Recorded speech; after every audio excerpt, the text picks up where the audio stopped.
Everyone, welcome to my जूजी bubble में आप लोग का फिर से स्वागत है। उम्मीद करती हूँ आप लोग अच्छे होंगे और मेरे स्टोरी लाइन को एंजॉय करेंगे। तो हमारे रेड रिबन लव का नेक्स्ट पार्ट आ चुका है। उम्मीद करती हूँ आप लोग को मेरी स्टोरी लाइन अच्छी लगी होगी, और अच्छी लगी है तो प्लीज़ मेरे चैनल को लाइक करना, सब्सक्राइब करना और मेरे साथ मेरे स्टोरी लाइन को एंजॉय करना। ओके, चलिए आज की वीडियो को हम स्टार्ट करते हैं। पिछले पार्ट में हमने देखा था कि वांगजी गया था मॉल शॉपिंग करने, तभी वहाँ पे कुछ गुंडे आ जाते हैं और वांगजी अपने दोस्त से छूटकर पीछे गिर जाता है और उसे एक लड़के ने बचाया होता है। तो चलिए अब आज का पार्ट स्टार्ट करते हैं। उसे अपने गले से लगा लेता है क्योंकि एक ही इंसान के छुपने का पिलर के पीछे जगह था, तो उसे दूसरे साइड जब नहीं छुपा सकता था तो वो उसे अपने गले लगा लेता है और कहता है चुपचाप यहाँ पे रहो, ओके, हिलना डोला मत। तो वो भी हाँ कर देता है। वो विंग के आंखों यानी कि वो हमारा कोई और नहीं, माफिया किंग हुसैन था। ठीक है, और लड़का वही था जिसने उसकी जान बचाई होती है, क्योंकि विंग उस दिन चाह रहा होता है तभी उसके ऊपर कुछ गुंडे यानी कि वेंचर के गुंडे हमले कर दिए होते हैं।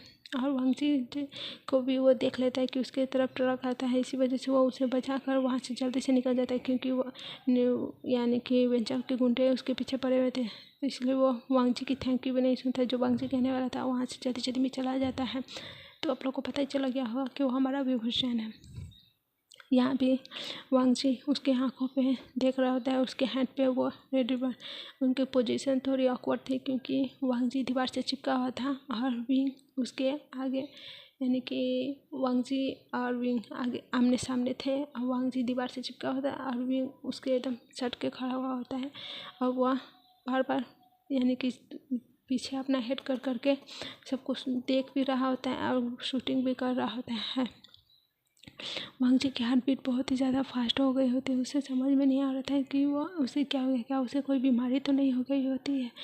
और फिर वह उसकी आंखों में खो जाता है। उसकी सिल्वर कलर की आंखें, इतनी गहरी आंखें जिसमें बहुत ही ज़्यादा इतना गॉर्जियस लग रहा होता है, और वांगजी उसकी आंखों में ही डूबा हुआ रहता है। कुछ देर के बाद जब सब चीज़ शांत होता है तो विंग वांगजी की तरफ देखता है, उसकी गोल्डन कलर की आंखों में। कुछ ही देर के लिए वो भी ठहर जाता है। उसे अब जाकर वांगजी को यानी कि अच्छे से देखा था, उसे एडमायर किया था। उस दिन वो पार्टी में भी वो दोनों मिले थे। तो वांगजी कुछ यानी कि विंग इधर उधर सब चीज़ चेक करने में लगा हुआ था कि वेन रोहान का बेटा वेंचाओ कहीं कुछ प्रॉब्लम क्रिएट ना कर दे, इसलिए वो वांगजी पे उतना अच्छे से ध्यान नहीं दे पाता है। बस वो उसे बातें ही कर पाता है थोड़ी बहुत इधर उधर देखते उठते हुए। और आज वो उसके इतने क्लोज था, उसे अच्छे से ध्यान से देख रहा होता है। इसी वजह से वांगजी विंग उसे बहुत ही ज़्यादा वांगजी ब्यूटीफुल लग रहा होता है। वो उसे एकदम गौर के घूर घूर कर देख रहा होता है। फिर वहाँ पे एक इंसान दौड़ कर आता है, यानी कि वो कोई न्यू हुसैन था। न्यू हुसैन जब जाके छू जाता है तब उसे पता चलता है कि वांगजी उसके साथ नहीं है। वो वांगजी को ढूंढते ढूंढते वहाँ पे आता है। जब तक सब चीज़ शांत हो गया होता है तो न्यू हुसैन वहाँ पे आके कहता है वांगजी वांगजी ब्रदर, क्या तुम ठीक हो ना? तब वो दोनों ही अपने होश में आते हैं और वांगजी उसे कुछ बोलने ही वाला था, लेकिन उससे पहले फिर से विंग वहाँ से चला जाता है। और न्यू हुसैन आके कहता है कि वांगजी ब्रदर, क्या आप ठीक हैं? तो न्यू हुसैन कहता है कि हाँ मैं ठीक हूँ, चलो चलते हैं। वो दोनों वहाँ से चले जाते हैं अपने घर के लिए। और वांगजी के दिल में दिमाग में बस विंग ही बसा था, यानी कि उसकी सिल्वर कलर की आँखें और उसका मिल्की वाइट स्किन इतना ब्यूटीफुल, इतना गॉर्जियस लग रहा था। उसकी एकदम मस्कुलर बॉडी, क्योंकि वांगजी विंग से एकदम चिपक के खड़ा होता है तो उसके विंग का पूरा बॉडी फीचर फील हो रहा होता है कि उसकी बॉडी कितनी ज़्यादा मस्कुलर और टॉल है। तो वांगजी उसी बारे में सोच रहा होता है और उसी में खोया हुआ होता है। और विंग वहाँ से ये सब करने के बाद यानी कि वो खोया हुआ होता है, और यहाँ दूसरी तरफ विंग वहाँ से जल्दी से अपने घर आ जाता है। और वो शुयांग को कॉल करता है और कहता है कि जो मैंने सब चीज़ तुमने ना कलेक्ट किया है अब उसे लीक कर दो, यानी कि वेंचर के सारे इलीगल धंधे, वो ड्रग सप्लाई, गर्ल्स सप्लाई जो भी है ना करता था, वो सब चीज़ को लीक करने के लिए कह देता है। न्यू हुसैन भी यानी कि यार शुयांग भी सब चीज़ को लीक कर देता है। और रात ही रात वेंस का पूरा बिजनेस एकदम पूरा बिजनेस डाउन हो जाता है और वो लोग बैंकरप्ट हो जाते हैं। यहाँ वो दोनों ही वेन चाओ और वेन रुआन बहुत ही ज़्यादा गुस्से में थे, तिलमिला रहे थे कि अब वो किसी भी कीमत पे वो वुशन को मार कर ही छोड़ेंगे, उसे अब वो नहीं छोड़ेंगे। और वो दोनों प्लानिंग कर रहे थे उससे पहले कि वो लोग कुछ कर पाते। वहाँ पुलिस आ जाती है, उन दोनों को गिरफ्तार कर ले जाती है। फिर भी वह अपने मन में वो ये कहते जाते हैं कि वह किसी भी तरह से विभूषण को नहीं छोड़ेंगे, उसे बर्बाद कर रहेंगे। और यहाँ वांग ची जिसे जो बैठा हुआ होता है वो बिजनेस स्टडी करता है, इसलिए वह अगर न्यूज़ भी सुनता रहता है तो उसे न्यूज़ में पता चलता है कि वेन कॉर्पोरेशन जो था वो लोग इतने गंदे इलीगल धंधे करते थे। तो वांग ची को कहता है कि बहुत ही अच्छा हुआ जिसने ये इसके बारे में ये सब भी करवाया है, ये लोग इसी के लायक है। तो न्यूज़ में भी कहता है कि हाँ ये सब बहुत ही अच्छा हुआ। और थोड़ा बहुत खबर आया है कि ये माफिया किंग जो है हीलिंग पैट्रियार्क वही है ना, ये सब लीक करवाया है। तो वांग ची कहता है हीलिंग पैट्रियार्क, तब कहता है हाँ एक माफिया किंग है हीलिंग पैट्रियार्क जो ज़्यादातर सबकी मदद ही करता है, ज़्यादा बुरे काम नहीं करता है। वो ऐसे बुरे लोगों को पुलिस के हवाले करवाता है, लेकिन इसीलिए उसे भी माफिया बनना पड़ा। और पुलिस भी गवर्नमेंट उसके साथ रहती है, उसे सपोर्ट करती है, माफिया डॉन हीलिंग पैट्रियार्क। तो वो कहते हैं अच्छा तब तो ठीक है, अगर वो बुरा काम करता है तब वो बुरा होता है। तो न्यूसन कहता है हाँ वो बुरा नहीं हो, उसे सब पसंद करते हैं, बच्चे से बच्चे बूढ़े से बूढ़े सब लोग उसे बहुत पसंद करते हैं, इसी वजह से तो उसका राज चलता है। और गवर्नमेंट भी उसकी बातों को फॉलो करती है, वो हमारे चाइना को प्रोटेक्ट भी करता है बाकी बाहरी शहर के यानी कि टेररिस्ट सब से। तो वांग ची कहता है वो ये तो सोल्जर वाला काम करता है माफिया होने के बाद भी। तो ये करके वो जोक करके वो दोनों हंसने लगते हैं। फिर वो वांग ची उठता है, अपना काम करता है, ब्रेकफास्ट यानी कि डिनर बनाता है, दोनों दोस्त करते हैं और दोनों अपने अपने रूम में चले जाते हैं। यानी कि यहाँ हमारा वांग ची बहुत ही ज़्यादा कन्फ्यूज हो रहा होता है, क्योंकि उसे विंग को भी देख के वही फीलिंग आती है जो उस स्ट्रेंजर को देखकर आती है जिसने उसकी जान बचाई हुई होती है। और दोनों को देखने के बाद उसकी हार्ट बीट बहुत ही फास्ट हो जाती है। वो कंफ्यूज था कि आखिर उसके साथ ये सब हो क्या रहा हुआ है। और एक और बात, वांग ची ने अभी तक विंग का आँख नहीं देखा है, जो उसकी आँखें सिल्वर कलर की है। और विंग के हाथ का नहीं उसने रेड धागा देखा हुआ होता है, क्योंकि उसे विंग पूरे फुल बाजू का पहनता है और उसकी धागा थोड़ा ऊपर है। जब वो अपने माफिया लुक में रहता है तो वो अपने हैंड के यानी कि हाथ के बाजू को थोड़ा ऊपर स्क्रॉल करके रखता है, अपने घुटनों यानी कि घुट्टी तक या हाथ का केहनी तक ऊपर सरका के रखता है। इसी वजह से उसका काफ़ी हाथ रिवील हो रहा होता है, तो उसी में उसका रेड धागा दिखता है। और विभूषण तो अपने बिजनेस अटायर में रहता है, तो इसी वजह से वांग ची को अभी तक पता नहीं देखा है। और सिल्वर आंखें इसलिए नहीं देखा है क्योंकि विंग हमेशा ब्लैक कलर का गॉगल पहन के रखता है, इसी वजह से वांग ची ने अभी तक विंग की आंखें भी अच्छे से नहीं देखी हुई थी। उसे लगता है कि ये दोनों ही अलग पर्सन है, वो दोनों के लिए फील कर रहा है, इसी वजह से। और वांग ची भी अपने लिए शेम फील कर रहा था कि वो दो पर्सन के लिए एक जैसा फील कैसे कर सकता है। वो यही सोचते सोचते उसे नींद भी आ रही होती है और उसे उस स्ट्रेंजर की भी याद आ रही होती है। उसके दिल में एक गाना बजता है उस स्ट्रेंजर को सोचते हुए, हमने देखा नहीं है तुझे मगर दिल में तेरी तस्वीर मौजूद है। ऐसा वाला गाना बज रहा होता है उसके दिल में। वैसा ही कर सोचते सोचते फिर सो जाता है।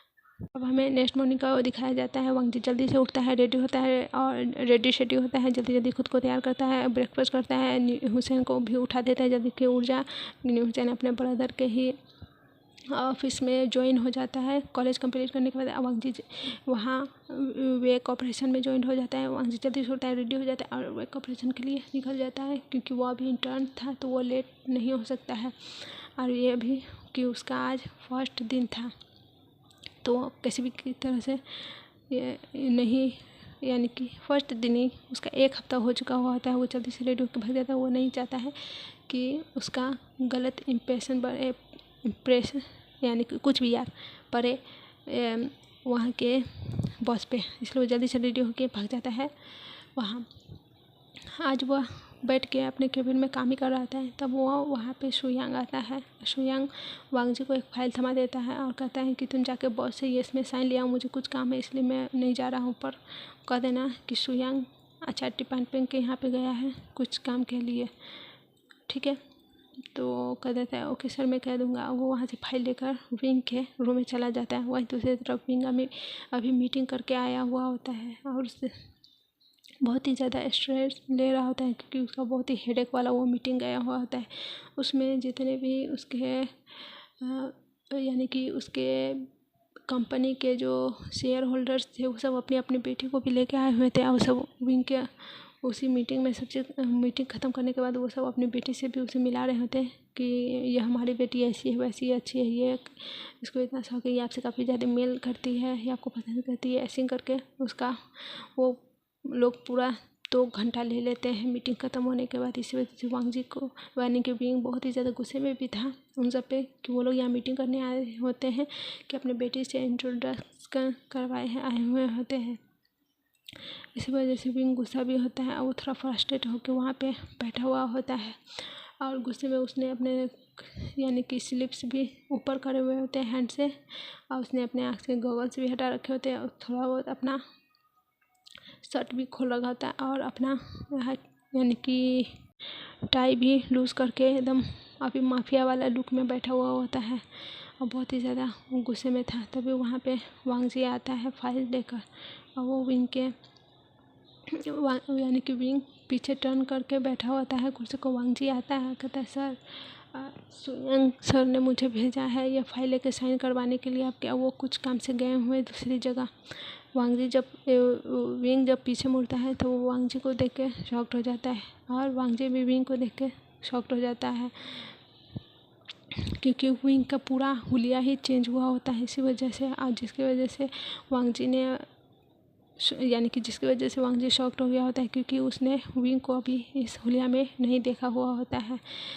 और वांग जी की ध्यान फिर 2 चीज़ों पे जाती है। पहला तो उसके हैंड पे बना वो रेड धागा, और दूसरा फिर उसकी आइज़ सेम टाइम की। वांग जी ये देखने के बाद फिर कंफ्यूज्ड भी हो जाता है और शॉक्ड भी हो जाता है, क्या ये वही स्ट्रेंजर है जिसने उसकी जान बचाई हुई होती है। फिर वो कहता है नहीं नहीं, वो तो बिल्कुल उस माफिया किंग हीलिंग पैट्रिया की तरह दिख रहा होता है जिसके साथ उसने उस दिन मिला हुआ होता है उस मॉल में। वो फिर से कंफ्यूज और शॉक्ड दोनों हो जाता है कि आखिर ये दोनों एक जैसे सिमिलर क्यों दिखते हैं। और वांग जी उसके पास जाता है और वो उनसे पूछने की सोचता है कि वो क्या उस दिन वही था जिसने उसकी जान बचाई थी, मगर वांग जी नहीं पूछ पाता है क्योंकि वो बस एक इंटर्न था, वो अपने बॉस से कैसे से बात कर सकता है।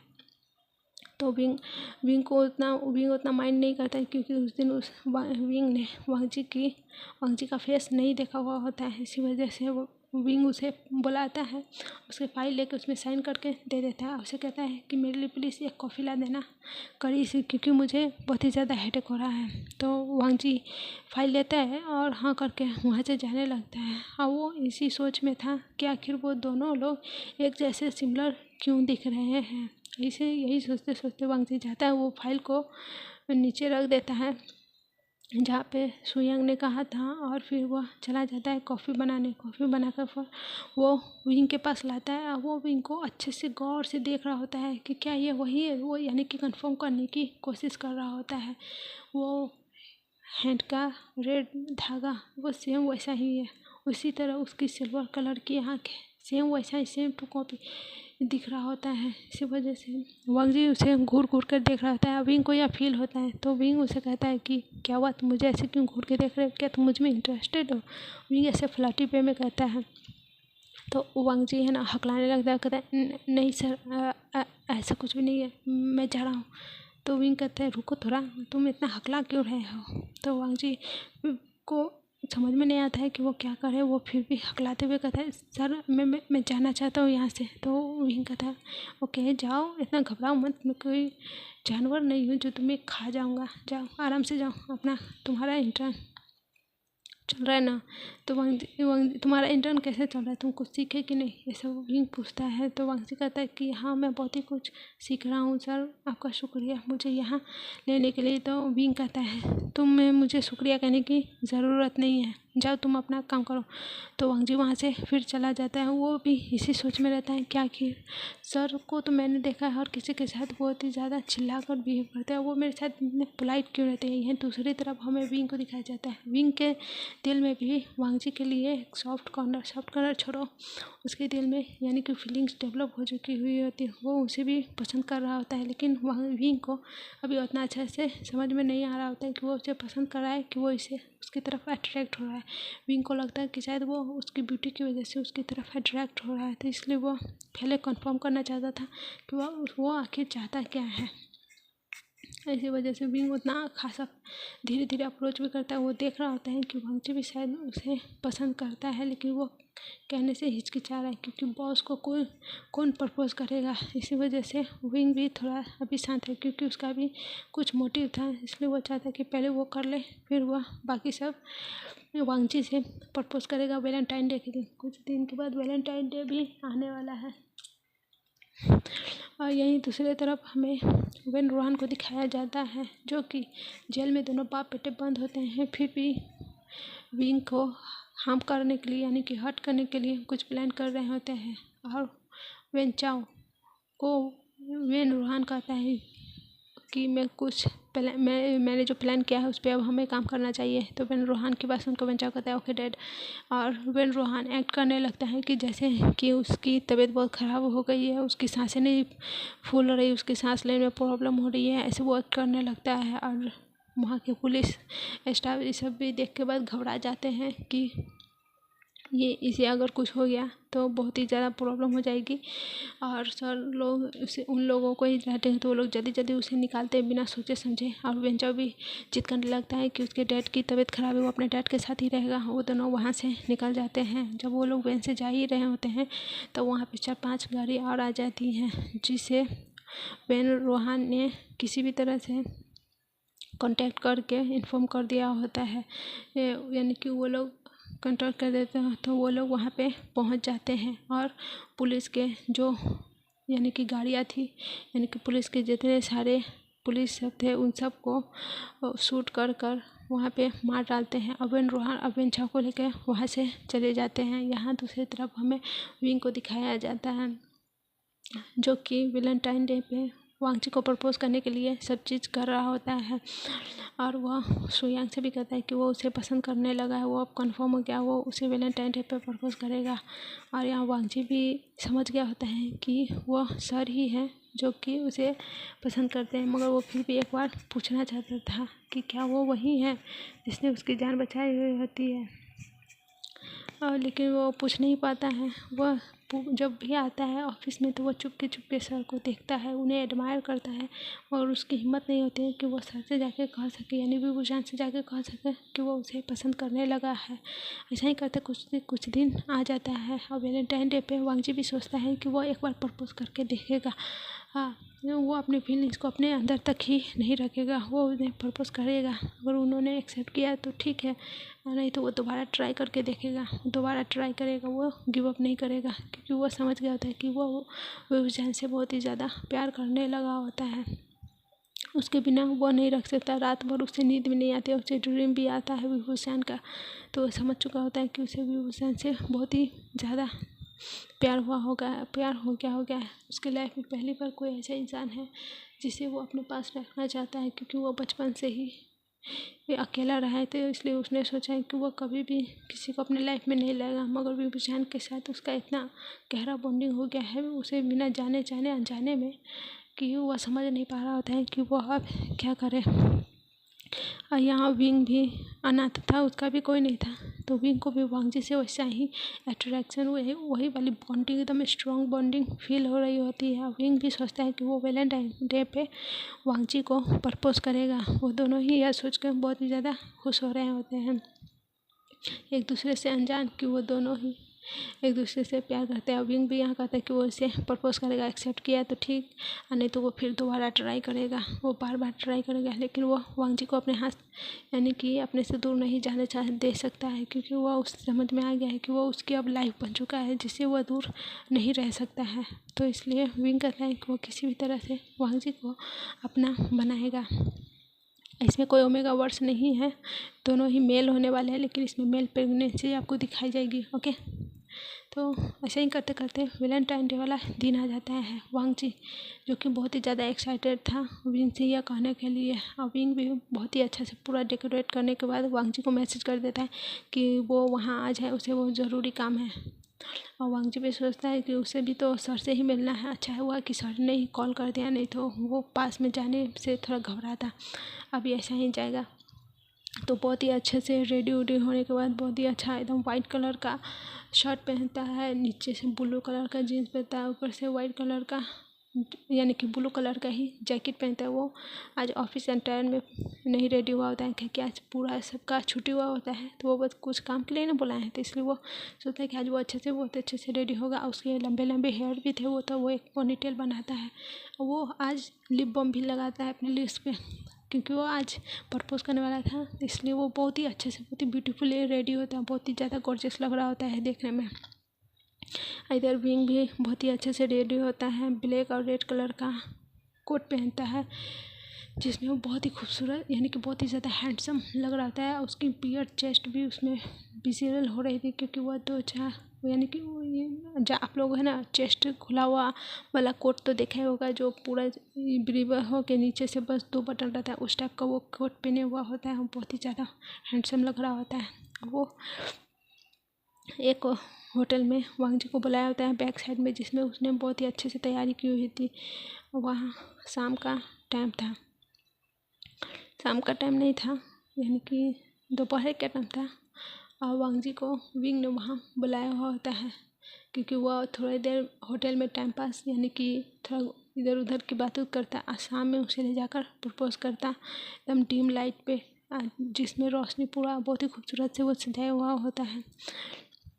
वो यही सब सोच के वहाँ पे खड़ा होता है, और वांग जी भी यहाँ आता है। और वही वैलेंटाइन डे के दिन ही वेन रोहान और वेन चाओ वहाँ से भाग जाते हैं। इधर विंग को यह खबर दी जाता है। विंग तो पहले बहुत ही ज़्यादा गुस्सा हो जाता है कि ये पुलिस वाले कैसे काम करते हैं, जिसकी वजह से वेन रोहान और वेन चाओ भाग गया। वो वेन शू यानी कि शुयांग पे कहता है कि तुम पता करो वो दोनों कहाँ हैं। यह दूसरी तरफ वेन चाओ और वेन रोहान दोनों जब भाग कर आते हैं तो वो लोग अपने अड्डे पे बैठे हुए होते हैं। वेन रोहान के पास एक इंसान आता है जिसको वेन रोहान ने विंग पे नज़र रखने के लिए कहा होता है, क्योंकि उसे पता है माफिया किन हीलिंग पैट्रिया का विभाजन दोनों एक ही है, तो वो उस पर नज़र रखने के लिए कह रहा होता है। तभी वहाँ पे वो बॉडीगार्ड आता है और उसे कहता है कि बॉस व्यूशियन जो एक लड़का है जिसे वो आज प्रपोज करने वाला है, मैंने काफ़ी समय से देखा है कि वह उसके साथ बहुत ही ज़्यादा क्लोजली बिहेव करता है, और वो उसे आज प्रपोज करने वाला है। और यह सुनने के बाद वेन रोहान और वेन चाओ एक डेविल स्माइल करते हैं। वो कहते हैं कि चलो आज उसे हट कर हम उसे हट करेंगे, और वो जब कमज़ोर हो जाएगा तब हम उसे माफिया किंग की गद्दी छीन लेंगे उसे मारने के बाद। यह कहकर वो लोग चले जाते हैं वांग जी को किडनैप करने के लिए, यानी कि वांग जी को उठाने के लिए।